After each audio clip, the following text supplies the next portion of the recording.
Good evening, dear students.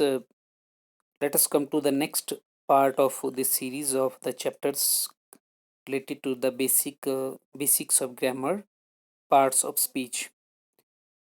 इससे पहले कि हम लोग आगे बढ़ें, ये बड़ा इम्पोर्टेंट है कि पार्ट्स ऑफ स्पीच है क्या आखिर। What do you mean by this term? इस टर्म से क्या समझते हैं आपकी पार्ट्स ऑफ स्पीच क्या चीज़ है? तो सबसे पहले अगर हम देखें, स्पीच मीन्स जो कुछ भी हम बोलते हैं दैट इज स्पीच, वो स्पीच है। तो पहले स्पीच को थोड़ा डिफाइन करते हैं, we can be able to understand that किस तरह से हम लोग इसको डिफाइन कर सकते हैं।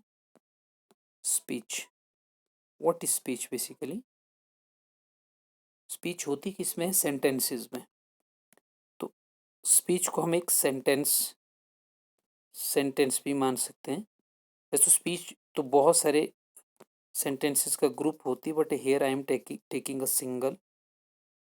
मैं सिंगल जो है एक सेंटेंस ले रहा हूँ स्पीच को रिप्रेजेंट करने के लिए कि speech, for example, this is my book. Okay, let me take, इसी सेंटेंस को लेता हूँ। तो यहाँ पर आप अंडरस्टैंड कर पाएंगे कि ये स्पीच है। इस जो लाइन है इसको किसी 1 2 3 4 वर्ड्स द्वारा तैयार किया गया है। 4 जो बेसिक वर्ड्स हैं इसके बिल्डिंग ब्लॉक्स हैं, मगर ये चारों वर्ड्स अलग अलग, इनका जो है अपनी अपनी क्वालिटी, अपने अपने नाम है इनके वर्ड्स के। दिस क्या है? It is pronoun. प्रोनाउन। और अब आते हैं हम लोग इज क्या है? ऑक्सिलियरी, या हम जिसको क्या कहते हैं, हेल्पिंग। ऑक्सिलियरी या फिर हेल्पिंग वर्ब है। माई क्या है? माई एक तरह का मॉडिफायर भी है, और इसको हम लोग पोजेसिव एडजेक्टिव भी कह सकते हैं। तो ये ADJ एडजेक्टिव मानेंगे इसको। बुक क्या है? ये एक नाउन है। बुक मीन्स किसी वस्तु का नाम है, तो दिस इज ए नाउन। तो हमने देखा इस सेंटेंस को बनाने के लिए हमने किस किस तरह इसका इस्तेमाल, प्रोनाउन प्लस ऑक्सिलियरी वर्ब या helping verb plus adjective plus noun का इस्तेमाल किया।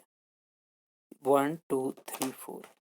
तो इस जो पार्ट्स ऑफ स्पीच, इस स्पीच के जो पार्ट्स थे सिंगल लाइन की स्पीच के 1 2 3 4 थे। मगर एक स्पीच में बहुत सारे वर्ड्स इस्तेमाल होते हैं। जब हम टॉकिंग करते हैं तो उनके बहुत सारे पार्ट्स होते हैं। तो पार्ट्स ऑफ स्पीच में हमारे क्या क्या आता है आप यहाँ देखें, इसको बाद में हम लोग थोड़ा डिटेल से भी स्टडी कर सकते हैं, but right now we must try to understand कि क्या क्या चीज़ें इसमें आती है। सबसे पहले आपको मालूम होगा नाउन, यहाँ पर ले रहा हूँ मैं, और उसके बाद noun means naming word. Pronoun, pronoun के बाद इसको क्वालिफाई करने वाला एडजेक्टिव, जो इनके बारे में विशेषता बताता है नाउन प्रोनाउन की। और उसके बाद हम लोग ले सकते हैं एडजेक्टिव के बाद वर्ब। वर्ब एडजेक्टिव इन दोनों को क्वालिफाई करने वाला एडवर्ब।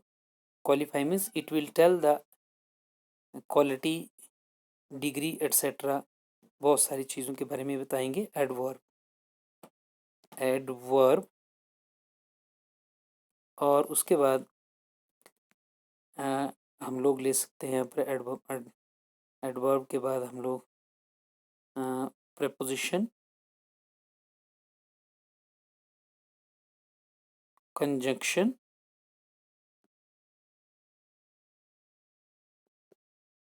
and interjection।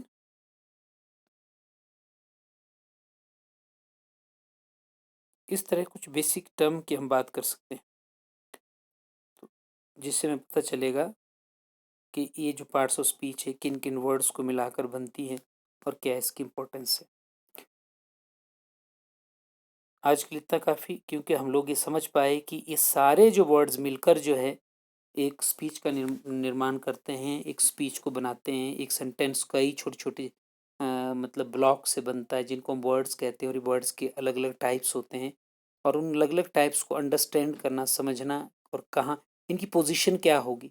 यानी कि प्रोनाउन कहाँ पर इस्तेमाल किया जाता है, helping verb, verb, adverb, preposition, conjunction, इनकी सेंटेंस में एक फ़िक्स्ड पोज़ीशन होती है कि नाउन से पहले आएगा या बाद में आएगा, एडजेक्टिव कहाँ आएगा। तो ये वी कैन इस चीज़ को अंडरस्टैंड करने के लिए हम थोड़ा-सा आई व्यू इसकी एक स्टडी करेंगे और इसके लिए 4-5 मिनट का एक लेसन और तैयार करेंगे। आज इतना अंडरस्टैंड करना काफ़ी है कि what is the parts of speech and you just try to understand these all things. इसको राइट करें अपनी नोटबुक में। Have good